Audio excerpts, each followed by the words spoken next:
Монголд анх удаа ухаалаг гар утсыг үн төлбөргүй авах урамшууллыг Mobicom дараа төлбөрт Signature вакцины хэрэглэгчдэд санал болгож байна. Та 7 дугаар сарын 9-ний өдрийг хүртэл өөрт ойр байрлах Mobicom-ын салбар дээр хүрэлцэн ирж, үйлчлэгээний гэрээтэйгээр сүүлийн үеийн ухаалаг гар утсыг үнэгүй болон онцгой хөнгөлөлттэй үнээр аваарай. Бидэнтэй хамт байсан хэрэглэгч танд баярлалаа. Mobicom.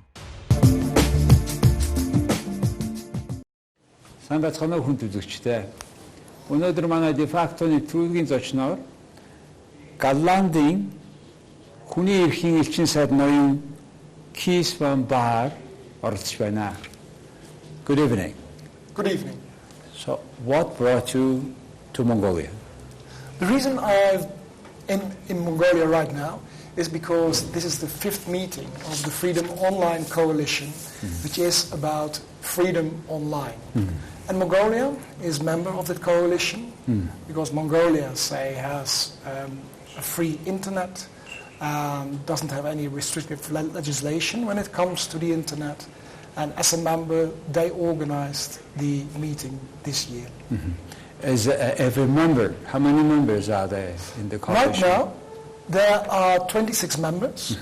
So we have, just this morning, we welcomed the 3 new members, which are Norway, Lithuania, and Australia. Australia. How many Asian countries are there? The Asian countries that are there are Mongolia and Japan. So, for a country to be a member, there should not be particular or special restrictions for internet freedom. Indeed. Indeed. And as I know, your country, the Netherlands, is the initiator and you hosted the first meeting, or you are one of these, including Mongolia as well, these countries who have been created this idea. Why is that freedom online is so important? Well, I think your president said it very well this morning. He said, freedom online creates also more creativity and also creates more prosperity and creates also more responsibility. And that is, say, why it is so important. It's important for your economy, but it's also important for the development of your society. And that is why you need to have freedom online.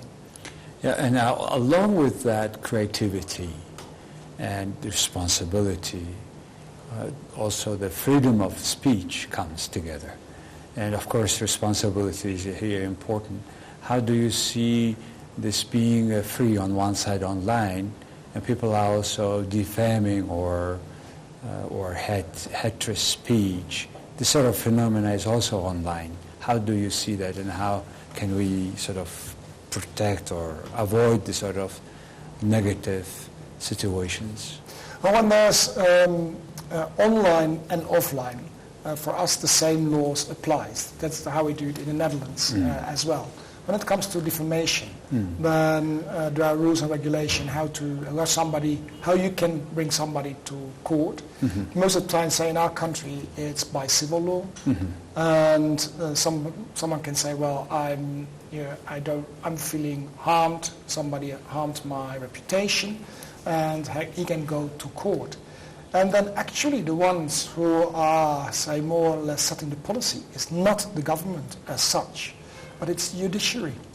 And when you have an independent judiciary, then you can have a very clear and consistent jurisprudence, and so also people know what they can do and cannot do. That's exactly the case in Mongolia, because defamation is a criminal act in our criminal law.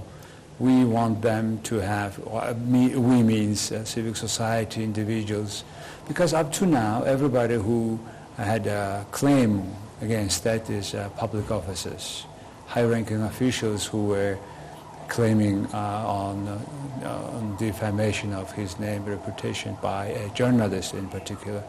So in that case, taking it from criminal law to civil law doesn't mean that this person who defamed somebody is staying without any punishment. No, indeed. I mean, you have to. Well, it's a fine. You can, somebody has to pay a fine most of the time.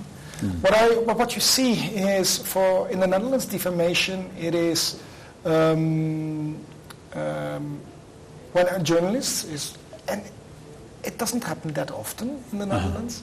But when it happens, then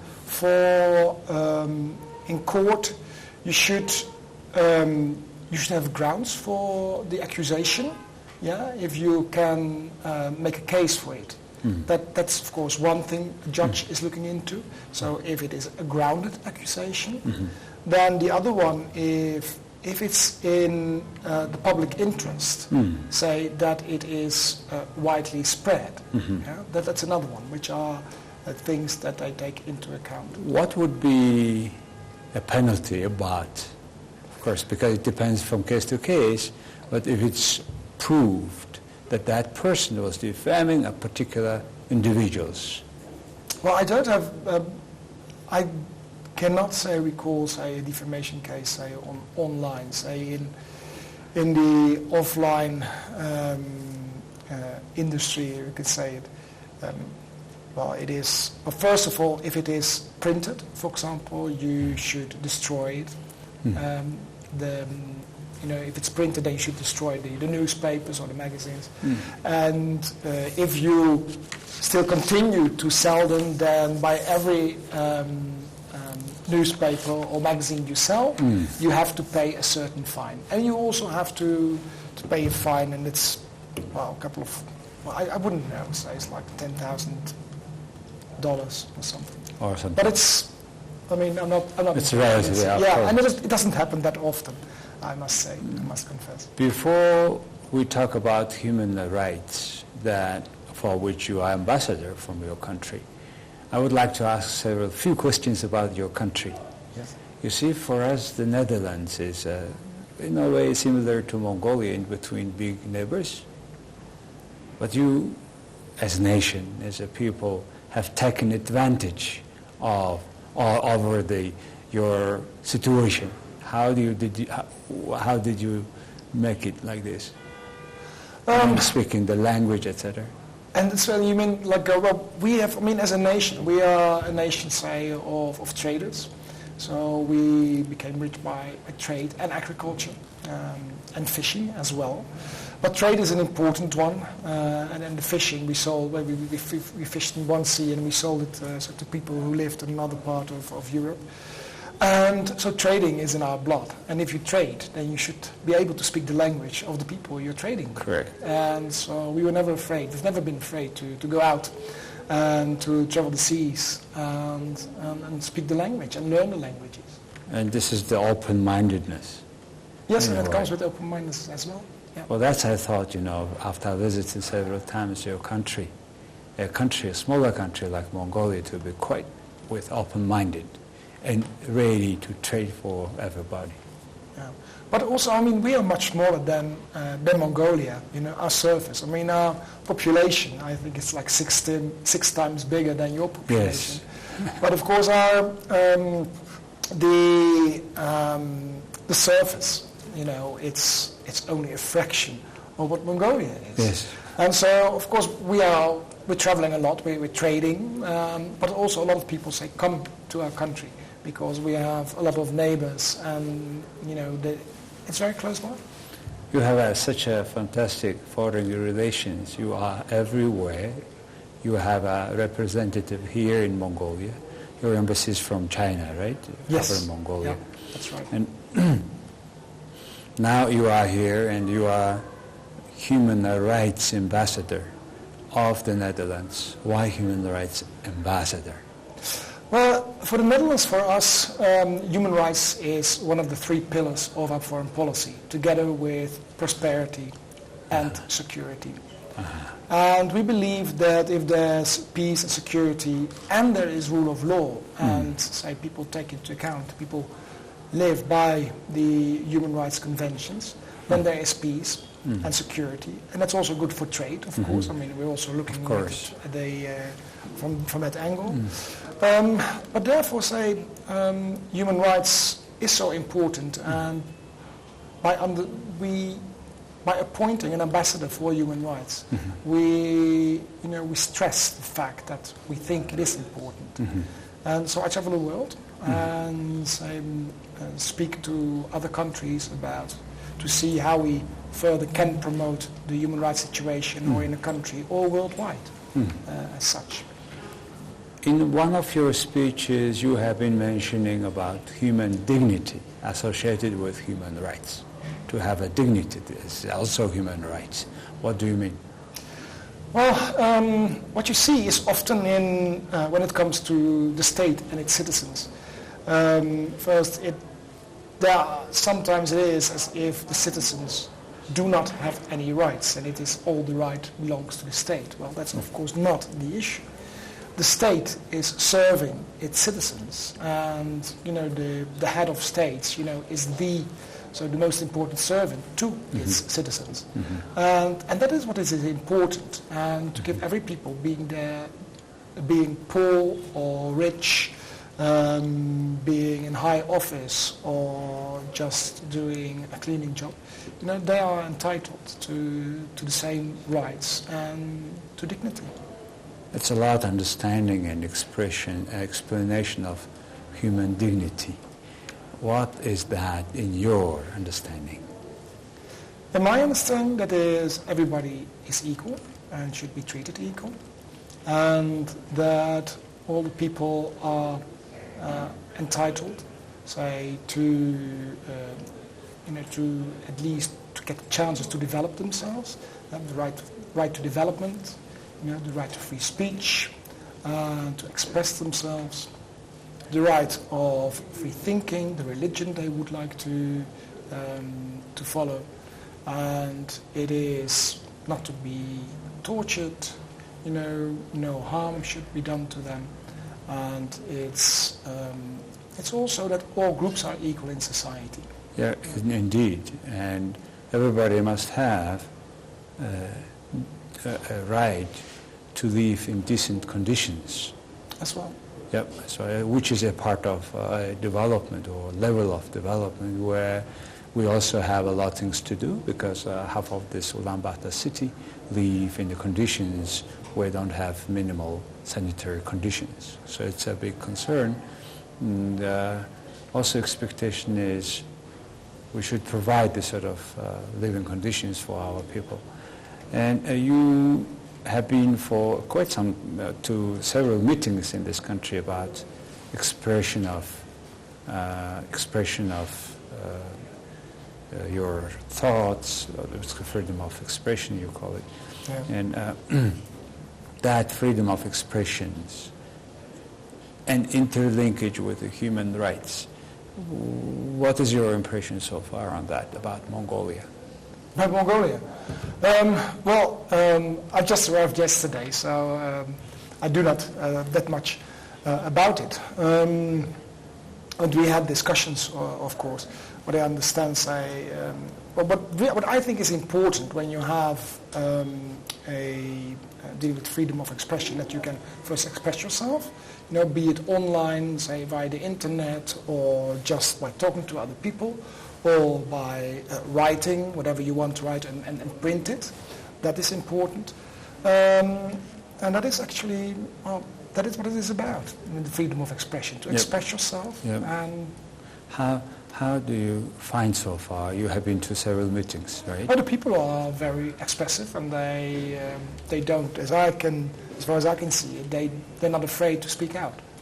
Yeah, that's, I think, we will find it's one of the value of our life, which we found with that democratic changes 25 years ago. Yeah. We are trying to strengthen that value. Of course, here and there happens some injustice. Then the society reacts on that. So I find this whole together, democracy as a process. Yeah. So we make a mistake, we correct it. But the important thing is, I think, in Mongolia, we do go ahead. We correct the mistakes, we discuss it, correct the mistakes, go ahead, as our president told this morning. Well, I think in that way, Mongolia, of course, is If you look at the surrounding countries over here, you've done a tremendous job, of course. And that is also why, I'm very glad that I could come here to Mongolia and also to see it for myself. Are there countries where you cannot go?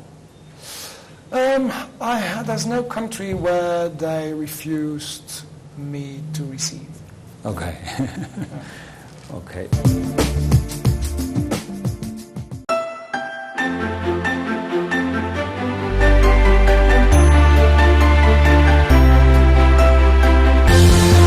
Монгол соёл эрхийн стандартыг өсгөх гэв.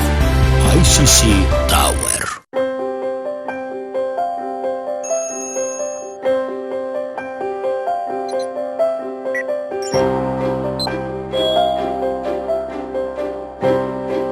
Цаг хугацаа давтагдчихгүй. Харин түүнийг яаж зөв ашигласнаар бидний амжилт бүтээл, аз жаргал биднийг давтдаг. Урлагийн хүний хувьд гэр бүл, уран бүтээлдээ зарцуулах цагаа зөв зарцуулах хэрэгтэй гэдэг.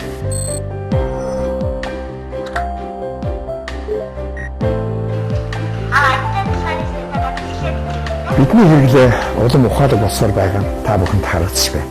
Харин энэ бүхэн надад үнэхээр их таалагдчих. Ухаалаг орон сууц. King Tower Apartment.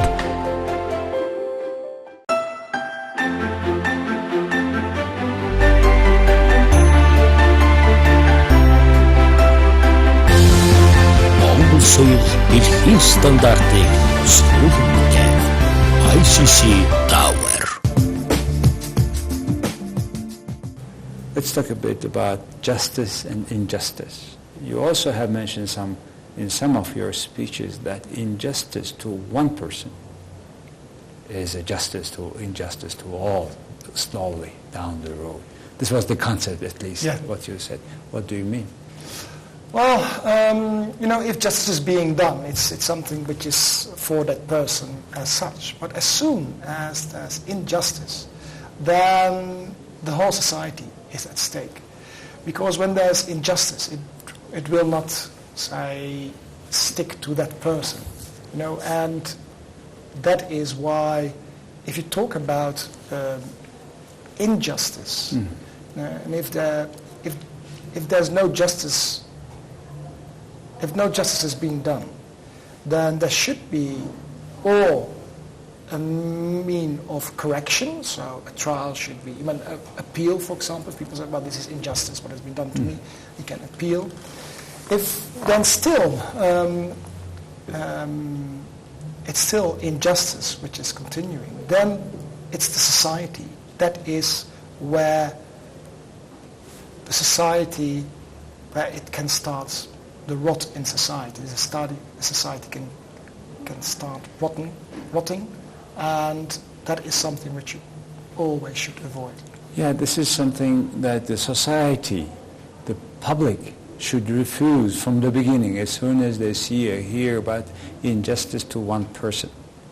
And for that, this justice system in the country is important. If I'm not happy about that and I think this is the injustice to that person, I raise the voice and I go. If the system doesn't work, it shouldn't work, isn't it?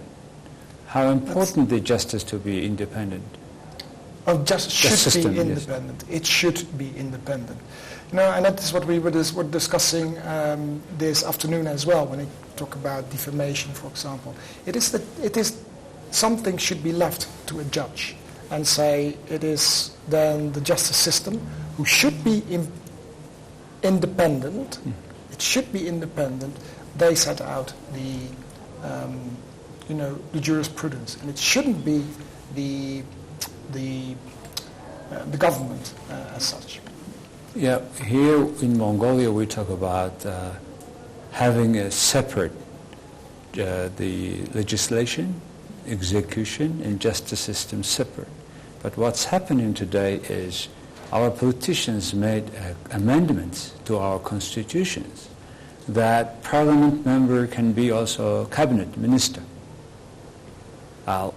Today, after 15 years, we find it doesn't work. It's a huge conflict of interests. Yes, I know in some countries, like in England, in Canada, where over 400 parliament members, if 10 of them are cabinet ministers, no problem. But here we have 25% of the parliament members are being minister. We have a huge conflict of interest. How do you see that, this sort of phenomena? I know you haven't seen particular Mongolia. Well, it is, I know, but as I say, every country has its own system as such. And there are quite some countries who have the Westminster system, but as you say, there are, then you have big countries, and or they have big parliaments. And well, we've chosen for, say, a real separation between, you know, the executive and the legislative power. Although it's also the executive that can propose laws, but it has to go through through Parliament. How many Parliament members do you have? We have 150. How many? 150 150. members. Only 2 times more, yet you are 6 times more than the country Mongolia by the population.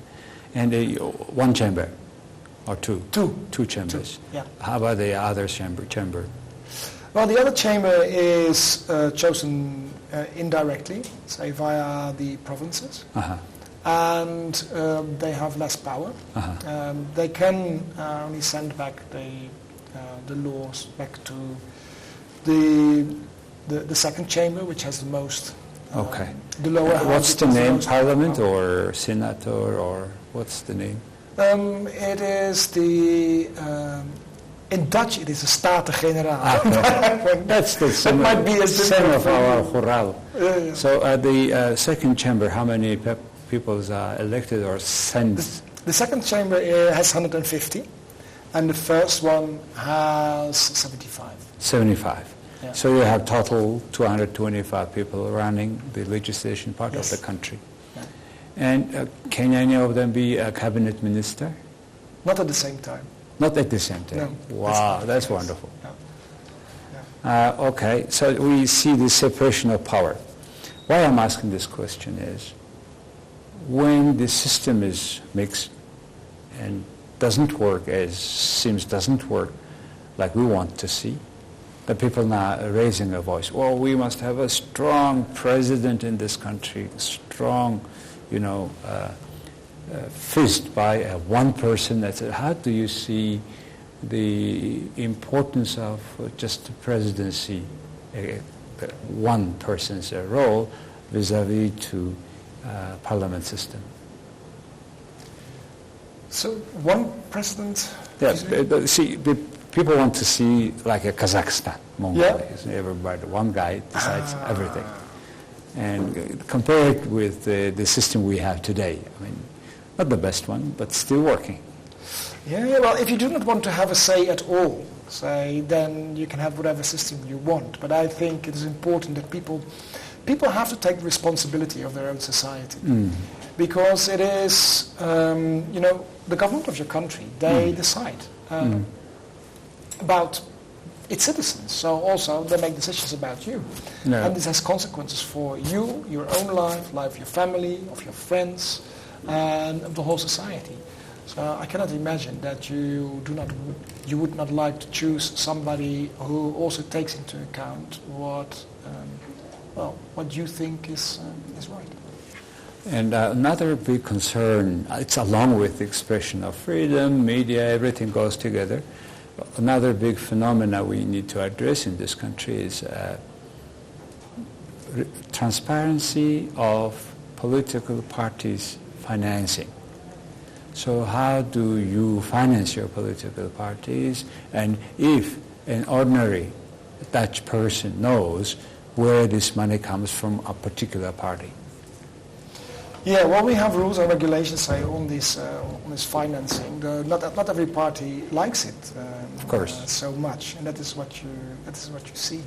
And it's always a very difficult one because it is something which has to go through Parliament, where the parties are. Yes. And so they are the ones who should be convinced, but that can be convinced, by the citizens who press, for example, that they would like to have legislation like that. See, when Because, I mean, when you have that, then you know where the allegiance is, you know, because I think, say, somebody should be independent, say, when he is in parliament. He shouldn't be, you know, be dependent on somebody else outside parliament financing him, of course, or her. Yes, that's the situation here. We want to know more about the money comes from for the political party.